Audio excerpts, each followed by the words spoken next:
our fourth question for Ma'am Kiara. So Ma'am Kiara naman, pag-usapan natin yung experience mo as a LP mayor. So paano ka na-prepare nito para maging isang future teacher? Okay, about this question naman, feeling ko ang nabago sa akin is yung mindset ko naman about teaching. Kasi kanina, if I remember it correctly, sa first question, ang shinare ko na bago sa akin yung mindset ko about leadership. Yes. Yung parang from being very conscious to balancing na yung academics and service. So, nabago yung mindset ko sa leadership. Dito naman, ang nabago is yung mindset ko about teaching. Why? Because dati, akala ko, teaching is just about being good in terms of writing the lesson plans and preparing IMs, preparing the presentations. So, feeling ko, sabi ko, kapag magaling ako sa lesson plan, pag maganda ang IMs ko at maganda Magaling ka na maging ko, teacher. magaling na teacher na ako. So parang, yun ang basehan ko. Sabi ko, magiging magaling na teacher ako. Pero priority mo talaga yung maging BEds. Yes, kasi I love kids. I love kids. So when I was... Same tayo, ma. Yes, so parang gusto ko na mag-anak ng marami. Tapos sino yung tuturuan mo? Okay. Okay, pero seryoso, I really love kids. When I was at the point of deciding kung anong programming iti-take ko sa college, sabi ko, I want a program na malapit ako sa mga bata. So, pinili ko yung BEd kasi option ko din nun yung sa journalism, parang I wanted to become a news reporter sa TV. Pero sabi ko, wala namang bata doon. Feeling ko hindi ako magiging masaya doon. So, pinili ko yung pagiging elementary teacher talaga. So, ayun na nga. Lumabas ako sa idea na kailangan ko lang maging magaling in terms of the lesson plans and IMs. So, nung nasa nasa LP, natutunan ko na kapag teacher ka, you have to use this then. Yes. You have to use your heart then. Kasi it's all about, teaching is all about guiding the students. Guiding the students, you will guide the students kahit anong klaseng, or kahit gaano pa yung differences nila in terms of the facing. You have to guide all of them, each of them. Kasi responsibility ng isang teacher, lahat ng estudyante na dumadaan sa kanila. And dito po ba yung parang sinasabi mo, gasgas na lang yung salita na pag teacher ka, ikaw yung pangalawang magulang ng mga bata. Yes. Diba? Oo, so responsibility mo yun. So hindi kailangan, hindi lesson plans lang lahat ang usapin pagdating sa teaching. So dapat you have to guide them then in terms of other skills, yung attitudes, paano mo siya i-develop. So yun yung nabago sa akin. So when I entered LP, nabago yung idea ko about teaching. Ngayon nga, from puro lesson plans lang, up to the idea na we have to create a safe environment para sa mga bata. It's not just about being good in terms of writing the LPs, no? Kasi kahit magaling ka doon, if you don't know how to create a good environment for the students, sa tingin mo, you're a good teacher. So yun yung idea. So parang yung organization ng LP, siya yung naging bahay mo, may ikaw yung nanay, yung mga ka-officers mo, yung mga anak mo, and together with the students. Opo, yung members ko noon, parang ay kino-consider ko sila as mga estudyante ko. So parang, ayun, kinumusta ko sila kung anong feedback about the event, kung anong feedback about sa term namin. So parang I can improve them. So that is one maganda siyang yung feedbacking talaga. So dapat meron every event, meron kayo ganung session that you give feedback about the events para at least kung may kailangang improve, you improve the activities, diba ma'am? Yes, I agree to that. So let's proceed. Another question for ma'am is, what advice do you have for current BEd students aspiring as a teacher po? Okay, about that advice, sana tama ang masabi ko. No, for me lang, start. Just start. If you are an aspiring leader, a student leader, it doesn't matter if you feel like you're ready, if you feel like you have the enough skills or the right skills to be a leader. Simulan niyo na. Kasi ako din naman noon, hindi ko talaga alam, na-prepare na ako noon.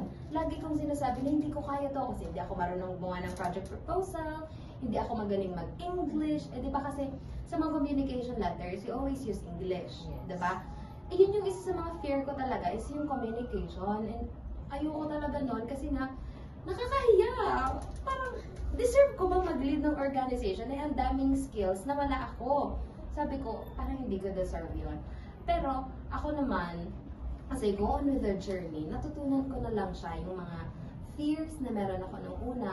yung mga bagay na akala ko hindi ko kayang gawin, nagawa ko naman with the help of our advisor, with the help of the college, and of course, my co-officers and the members. So, masasabi ko lang, if you're an aspiring leader, if you want to start your journey of being a student leader, you just have to start na. You don't have to wait for the right timing, kung kailan yung perfect timing na yan, kasi hindi rin naman natin masasabi kung kailan yung perfect timing na yan.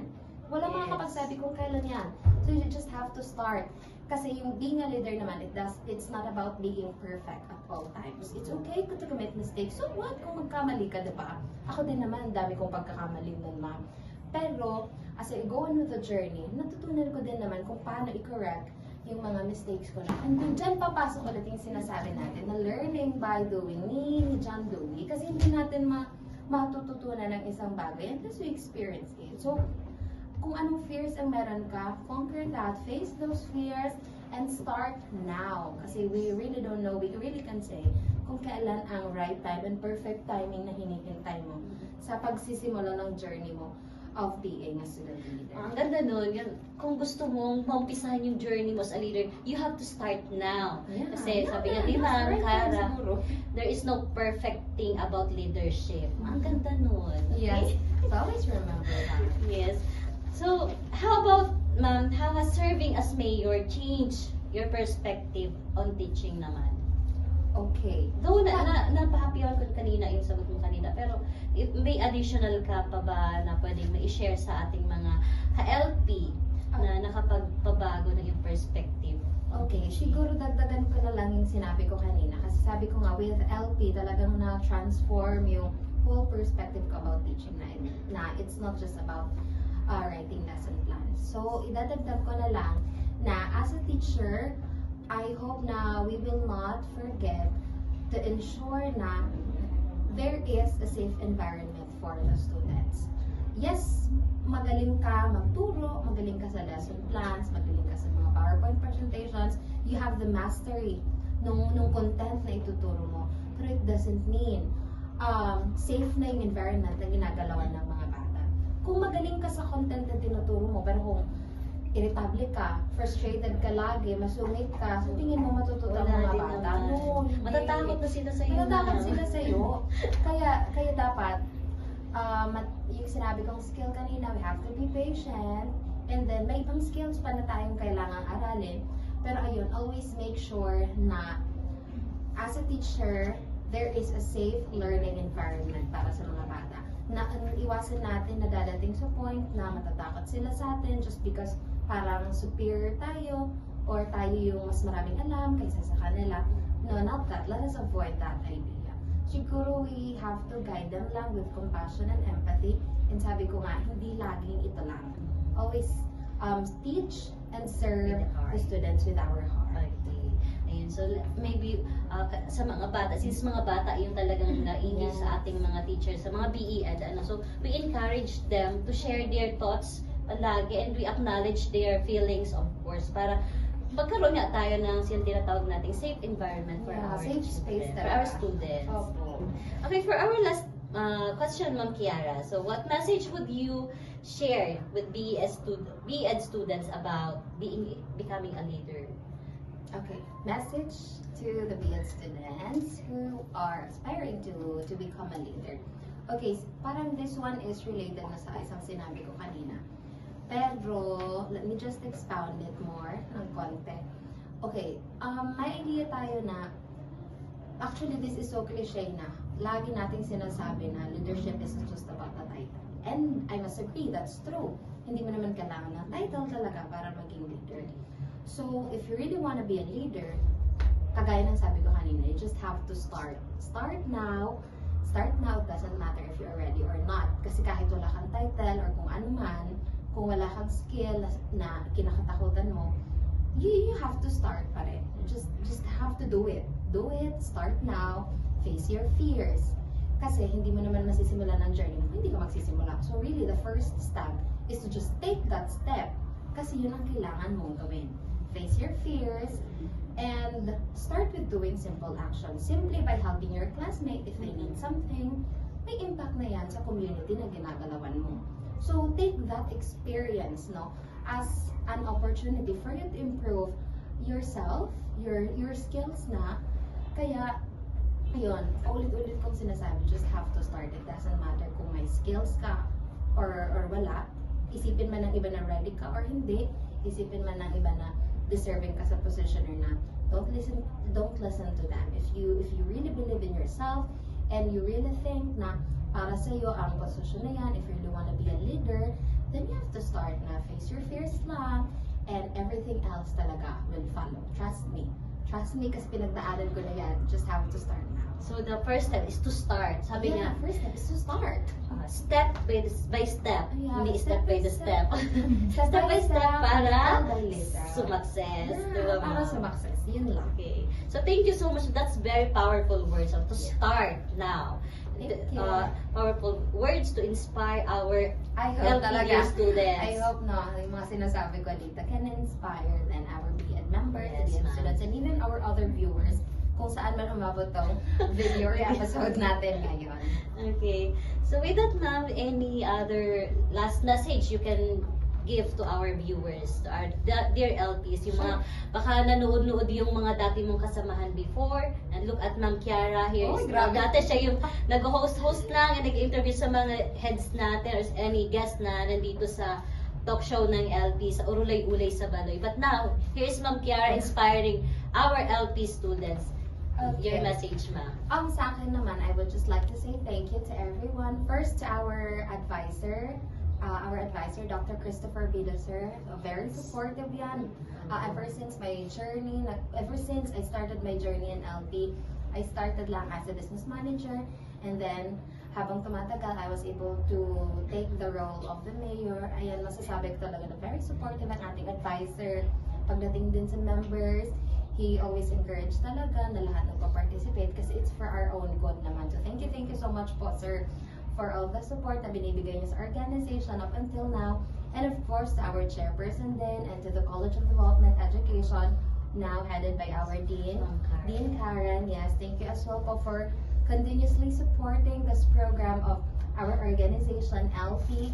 I know maraming na inaabot ng videos namin and sana nakakatulong po ito sa mga BEd students natin sa CDE. And of course, I cannot forget din yung mga co-officers ko. If you're watching, guys, I'm so happy and thankful for all of you because if not for your support and cooperation during my term, I am sure our term talaga wouldn't be successful. So I won't be successful then as the mayor if not for their contributions then to the organization.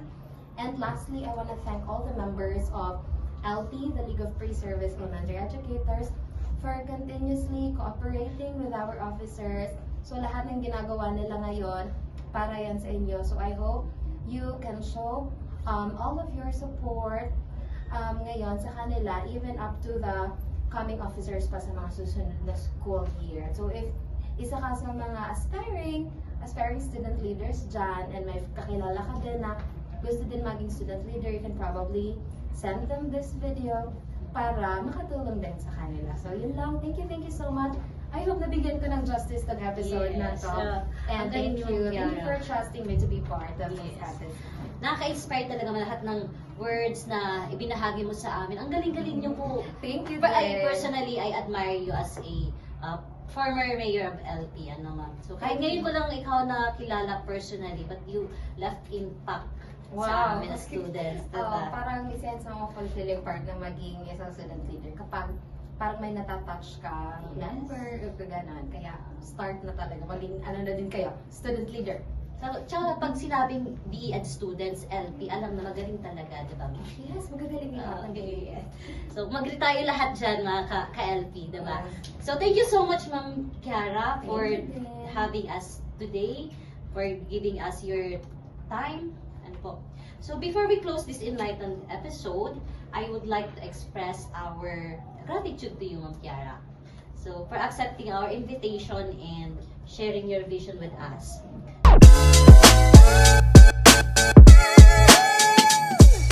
Let me read first the citation, Ma'am Kiara, for your certificate. So, Republic of the Philippines, Central Bicol State University of Agriculture, from Calabanga, Pasacao, Pili, and Sipocot. This is Certificate of Commendation is hereby given to Ma'am Kiara Denise C. Ante, licensed professional teacher, in grateful recognition of her valuable insights, experiences, and expertise shared as a resource speaker during the Season 6, Episode 3 of the B and Sikat program, Urulay-Ulay sa Baloy ni Kaaraman. Talk show titled Student Leaders as Future Teachers, held here at the Center of Innovation, Teaching and Learning Studio. So given this 27th day of February 2026 at Central Bicol State Universities of Agriculture, San Jose Pili, Camarines Sur, signed by our Mayor Robelo P. Aureliana Jr., our LP advisor, Sir Christopher Bida Sir, PhD, and Ma'am Diana Jane Barreto, our chairperson of EP, and of course our associate professor, Ma'am Karen Perez, our Dean, College of Development Education. Thank you so much, Ma'am Kiara. Thank you so It much. is my pleasure na ako Thank yung you. mag-host to interview ang isang napakagaling na Ma'am Kiara Denise. Thank you Thank you so so much much, po. Thank you ma'am. sa inyong lahat, officers, for this initiative. Sana uulitin. Huwag kayo pagsawang Yes, just send pabalik-balik. me a message, and as long as I'm free, I would be glad to be here with you guys. Nakakakilig naman yun. With free lang, ma'am, ha? Yeah. Muli, maraming salamat po, Ma'am Kiara. Ma'am Kiara Denise. Ang ganda ng pangalan ni Ma'am. Thank you. Kiara Denise, for being with us today. So your presence and wisdom truly enriched our program. And we look forward to seeing you continuously and inspire many more students. So, and to our audience, of course, thank you for tuning in and making this program a success. Your support is valuable to us. Hanggang dito na lamang mga ka-LP. Ako nga po pala ang inyong host, Ate Dylan, at magkita-kita tayong muli dito pa rin sa iisang talk show ng League of Pre-Service Elementary Educators, ang BEd Sikat program Urulay-Ulay sa Baloy ni Kaaraman. Stay inspired mga ka-LP, keep growing, and bye! Bye. Thank you so much.